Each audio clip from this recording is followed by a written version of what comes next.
नमस्कार। अधिकतर जगह पर लहसुन की फसल अपनी अंतिम अवस्था यानी 100 दिन से पार हो चुकी है। अब इस टाइम के ऊपर अधिकतर किसान भाइयों का दिमाग और उनकी निगाह सिर्फ और सिर्फ लहसुन के नीचे है भैया, उसके कंद की तरफ है कि भाई मेरा लहसुन का कंद है ना, वो जल्दी से जल्दी मोटा किस तरह से हो, इसके अंदर कौन सा खाद डालूं, कौन सी स्प्रे करूं, कौन सा टॉनिक डालूं, जिससे जितना जल्दी हो सके मेरा कंद का साइज है वो डबल हो जाए, कंद की क्वालिटी बेहतरीन हो, ताकि मंडियों में जाके जब इसको मैं लेके जाऊं तो पूरी मंडी में सबसे ज्यादा रेट मुझे मिले। अब की बार जो लहसुन फसल के अंदर खर्च दूसरे सालों की तुलना में कहीं ज्यादा आया है, उसको मैं जल्दी से जल्दी भाई पूरा कर लूं और कुछ प्रॉफिट भी कमा लूं। क्योंकि अब की बार लहसुन की बुआई करते वक्त लहसुन का बीज का जो रेट था ना, वो ऑल टाइम हाई था। और दूसरा, लहसुन की बुआई करने के बाद अब की बार जो लहसुन फसल के अंदर लगने वाला खर्च है ना, चाहे वो खाद का खर्च हो, चाहे वो स्प्रे का खर्च हो, वो दूसरे सालों से कुछ ज्यादा आया। क्योंकि किसान भाइयों के दिमाग में सिर्फ एक बात घूम रही थी कि भाई अब की बार मेरा लहसुन है ना, वो सबसे जल्दी तैयार हो, सबसे जल्दी मंडी के अंदर पहुंचे, ताकि अब के जो रेट चल रहे हैं वो कहीं निकल ना जाए, फिसल ना जाए, उनको जल्दी से जल्दी मैं लपक लूं। तो अभी हमारे पास जो लहसुन किसान भाइयों को सबसे ज्यादा कमेंट आ रहे हैं कि भाई हम वो कौन सा काम करें, कौन सा खाद डाले, कौन सी स्प्रे करें, कौन सा टेक्निकल, कौन सा टॉनिक डाले, जिससे हमारी फसल जल्दी से जल्दी तैयार हो जाए, इसके कंद का साइज मोटा हो जाए, फसल हमारी जल्दी से जल्दी मंडियों के अंदर पहुंच जाए। तो दोस्तों, आज मैं इस वीडियो के अंदर आपको बताऊंगा लहसुन फसल के अंदर आखिरी खाद कौन सा देना चाहिए, लहसुन फसल के अंदर आखिरी स्प्रे और आखिरी टॉनिक कौन सा देना चाहिए, जिससे हमारी लहसुन फसल का जो कंद है ना, वो जल्दी से जल्दी मोटा हो जाए, इसके जो तने के अंदर जो स्टोर हुई ऊर्जा है वो जल्दी से जल्दी वो रस है ना, वो नीचे उतर जाए। तो नमस्कार, मैं इंद्रपाल यादव और आप देख रहे हैं देश का सबसे विश्वसनीय फार्मिंग यूट्यूब चैनल देश की जान हमारे किसान। लहसुन लगाने वाले अधिकतर किसान भाइयों को पता होगा, हमारी जो लहसुन के ऊपर सीरीज चलती है वो हर साल चलती है, बुआई से लेके उखड़ाई तक चलती है। उसके अंदर जितनी भी हम जानकारियां देते हैं वो एकदम ऑथेंटिक होती है। और हम अभी नहीं, पिछले लगभग 4 सालों से लहसुन फसल के ऊपर काम कर रहे हैं। तो साथियों, सबसे पहले अपन बात करते हैं हमारी फसल की जो 3 स्टेजेस होती हैं ना। पहली स्टेज होती है भैया बुआई से लेकर लगभग 40 से 50 दिन की अवस्था के अंदर, जो उसकी प्राइमरी स्टेज होती है, जिसके अंदर पौधा है ना वो अपने आप को खड़ा कर रहा होता है, उसकी जड़ें है ना वो नीचे जमीन के अंदर जा रही होती है, पौधा अपने स्ट्रक्चर निर्माण कर रहा होता है। दूसरी जो उसकी सेकेंडरी स्टेज होती है वो 50 दिन से लेके और लगभग 80-90 दिन तक होती है, जब पौधे की वेजिटेटिव ग्रोथ कंप्लीट हो रही होती है। आप देख रहे हो ना, ये पौधा नीचे से लेके, इस कंद से लेके और ऊपर तक की जो ये वेजिटेटिव ग्रोथ है, ये इसी सेकेंडरी स्टेज के अंदर कंप्लीट हो रही होती है। इसके अंदर जो तना है ना, उस तने के अंदर एनर्जी स्टोर हो रखी होती है। जब भी जो भी हम खाद वगैरह डालते हैं नीचे से, उनको ये जड़ें उठाती है, ऊपर से जितनी ज़्यादा हरी भरी हमारी फसल की ये पत्तियां होती है, उतना ही दिन के अंदर ये अच्छे से भोजन बना पाती है, और भोजन को और सबको लेके वो इस तने के अंदर स्टोर कर रही होती है। तने से फिर धीरे धीरे धीरे धीरे नीचे इसके कंद के अंदर भेज रही होती है। और लहसुन फसल की जो तीसरी सबसे क्रिटिकल स्टेज होती है, जिसके लिए हमारा जो भी कुछ खर्च लगा हुआ होता है, वो आखिरी और थर्ड स्टेज होती है, जो 90 दिन से लेके और लहसुन की उखड़ाई तक चलता है। विशेषकर 90 दिन से और 120 दिन के बीच का जो ये टाइम होता है ना, वो थर्ड स्टेज का होता है। उसके बाद तो पौधा एक तरह से न्यूट्रल हो जाता है। तो अभी तक हमारी जो लहसुन फसल है ना, वो 2 स्टेज पूरी कर चुकी है, तीसरी स्टेज के अंदर अब पहुंच चुकी है। इस स्टेज के अंदर खाद की अगर अपन बात करें कि भैया कौन सा खाद देना चाहिए जिससे कंद का साइज मोटा हो, कंद की क्वालिटी बेहतरीन हो, इसका पर्दा मजबूत हो, इसके अंदर व्हाइटनेस आए, ताकि आगे जाके मंडियों के अंदर इसको अच्छे बाजार भाव मिले। तो भैया देखिए, इस अवस्था के अंदर भी 4 चीजों की आवश्यकता पड़ती है पौधे को।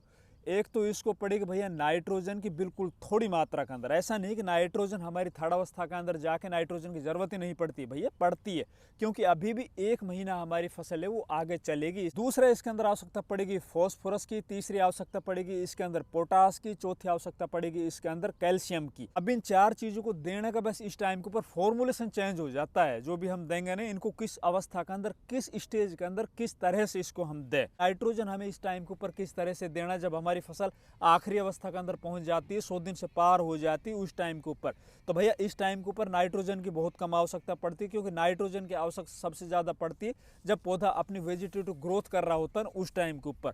तो थोड़ी नाइट्रोजन की आवश्यकता की पूर्ति के लिए हमें ऊपर से इसके अंदर, अगर अभी तक आप कैल्शियम नाइट्रेट नहीं दे पाए हो, और आपकी फसल है वो 100 दिन के लगभग पहुंच चुकी है, 90 से 100 दिन 105 दिन के बीच में, तो आप कैल्शियम नाइट्रेट लगभग 1 बीघा जो आपकी पक्की 20-20 वाली है उसके अंदर 15 किलो डाल दीजिए सिंचाई करने के बाद। अब उस कैल्शियम नाइट्रेट के अंदर लगभग 15.5% नाइट्रोजन मिल जाएगा और उसके अंदर 18.8% कैल्शियम मिल जाएगा, और ये दोनों ही पोषक तत्व लहसुन के कंद के साइज को मोटा करने के अंदर काम आएंगे।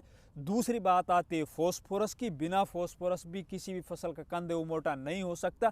अब फॉस्फोरस की पूर्ति के लिए आपने पहले से ही जो भी डीएपी सिंगल सुपर फास्फेट कुछ भी आपने डाल रखा है या ऊपर से आपने जो एनपीके 05234 की स्प्रे की, उसका रिजल्ट तो आपको मिल चुका है। अभी भी हमारी फसल को कुछ मात्रा में फॉस्फोरस की आवश्यकता है।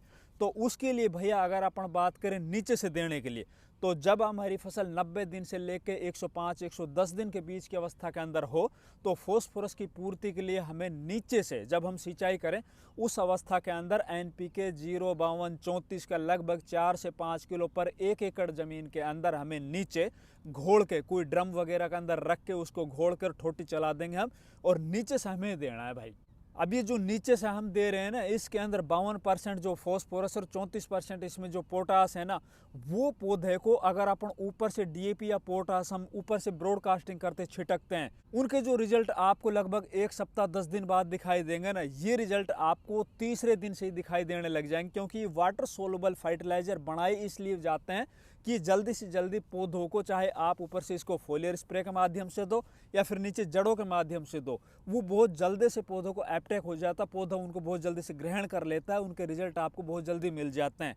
फिर बात आती है भैया पोटास की। पोटास हम किस तरह से दें, तो भाई 34% पोटास तो आपको एनपीके 05234 के अंदर मिल चुका है 90 दिन से 105-110 दिन के बीच में।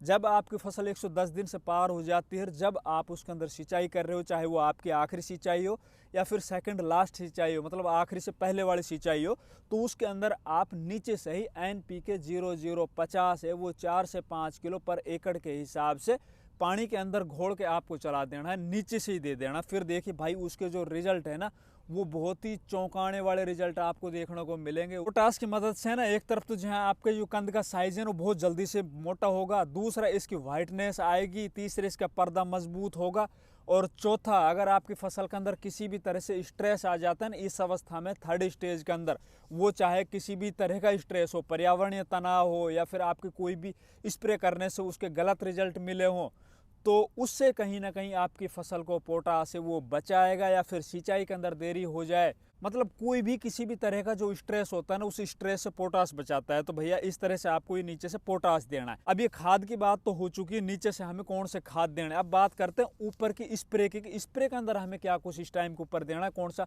टॉनिक देना है। तो भैया एक मैं आपको एक सत्य बता रहा हूँ कि आपकी फसल चाहे 100 दिन की हो, चाहे 90 दिन की हो, चाहे 110 दिन की हो, जितना ज्यादा दिन आपकी फसल हरी भरी होगी, जितने ज्यादा इनकी पत्तियों के अंदर क्लोरोफिल होगा, उतनी ही ज्यादा पौधा है ना वो दिन के अंदर अच्छे से भोजन बना पाएगा। जितना ज्यादा वो अच्छे से भोजन बनाएगा, उतना ही वो नीचे इस कंद को दे पाएगा। जितना ज्यादा कंद को भोजन मिलेगा, वो उतना ही मोटा हो पाएगा। तो ये बात आपको कान खोल के ध्यान रखना है कि हमारी फसल के अंदर इस टाइम के ऊपर बढ़ते हुए तापमान में अपनी फसल को हमें रस चूसक कीटों से बचाना है। दूसरा, इस टाइम के ऊपर जिन खेतों में रस चूसक कीट आएंगे उनमें ओस पड़ने के कारण भैया झुलसा भी आएगा। अब इस तरह से अगर आपको आपकी फसल के अंदर ऊपर की जो टिप है ना, वो आपकी जलती दिखाई देती है। अभी अगर मैं अपनी फसल की बात करूं तो आज से लगभग 10-12 दिन पहले हमारी फसल के अंदर फंगस जनित बीमारियां आई थी। मौसम खराब था, जब बहुत ज्यादा दिन के अंदर ओस आ रही थी, धुंध आ रही थी ना, उस टाइम के ऊपर हम स्प्रे नहीं कर पाए थे। अब वो स्प्रे नहीं की थी उस टाइम के ऊपर, तो क्या हुआ भैया, हमारी फसल के अंदर फंगस जनित बीमारी आ गई। तो ऊपर से जो ये आप देख रहे हो टिप, लगभग 5-6 इंच की ऊपर की टिप है ना, वो पीली पड़ चुकी थी। फिर हमने इसके अंदर स्प्रे की। स्प्रे करने के बाद इसकी जो टिप है ना, आप देख पा रहे होंगे, जिसके अंदर बीमारी थी ना, वो वहीं तक बस रुक गई थी, उससे आगे नहीं बढ़ी थी। फिर इसके अंदर से निकलने वाली नई जो पत्तियां है ना, वो आप देख सकते हो एकदम हेल्दी, एकदम स्वस्थ निकली थी। मतलब बीमारी एक बार आई जरूर थी, उसको हमने उसी टाइम के ऊपर कंट्रोल कर दिया था। तो इस टाइम के ऊपर आपको अपनी फसल को एक तो थ्रिप्स जैसे जो रस चूसक कीट है ना, उनसे बचाना है।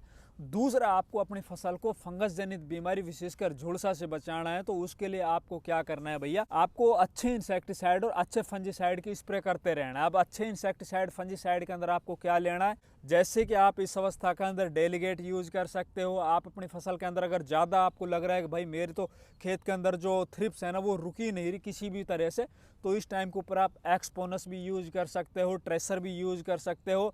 या फिर ऐसा है कि भाई मौसम के अंदर इतना ज़्यादा टेम्परेचर बढ़ा नहीं है, हमारी फसल के अंदर इतने कोई ज़्यादा थ्रिप्स जैसी बीमारी दिखाई नहीं दे रही, तो आप 40% इमिडाक्लोरोपिड और 40% फिप्रोनिल के साथ आप एसीफेट का मिश्रण ले सकते हो। या फिर आप पोल्ट्रीन जिसके अंदर परफोनोफोस साइपरमेथ्रिन आती है उसके साथ आप एसीफेट ले सकते हो। इस तरह की आप स्प्रे दोहराते रहो। स्प्रे के अंदर आपको पानी की भी मात्रा थोड़ी बढ़ानी पड़ेगी और जो इंसेक्टिसाइड फंजीसाइड है उनकी मात्रा भी आपको बढ़ा के रखनी पड़ेगी। अब इंसेक्टिसाइड की तो बात होगी, इसके अंदर फंजीसाइड के अंदर आपको टैबुकोनाजोल ट्राइफ्लॉक्सिस्ट्रोबिन लेना होगा, या फिर टैबुकोनाजोल के साथ एजोक्सिस्ट्रोबिन लेना होगा, या फिर मैं अगर आपको कुछ ब्रांड नेम बताऊं तो आप इस टाइम के ऊपर वेस्मा यूज कर सकते हो, या फिर बीएसएफ कंपनी का कैब्री टॉप है ना उसके भी रिजल्ट आपको इस टाइम के ऊपर दिखाई दे देंगे, आप वो भी ले सकते हो। या फिर और कोई बढ़िया रिजल्ट देने वाले फंजीसाइड उनको आप यूज कर सकते हो। रही बात भैया टॉनिक की, तो टॉनिक के अंदर इस टाइम के ऊपर केवल और केवल जब आपकी फसल लगभग 110-15 दिन से पार हो जाती है, इसके अंदर आप एक पीजीआर यूज कर सकते हो। अगर आपकी फसल है ना इस तरह की बहुत मोटा तना हो चुका है, उसकी ग्रोथ लगातार चलती जा रही है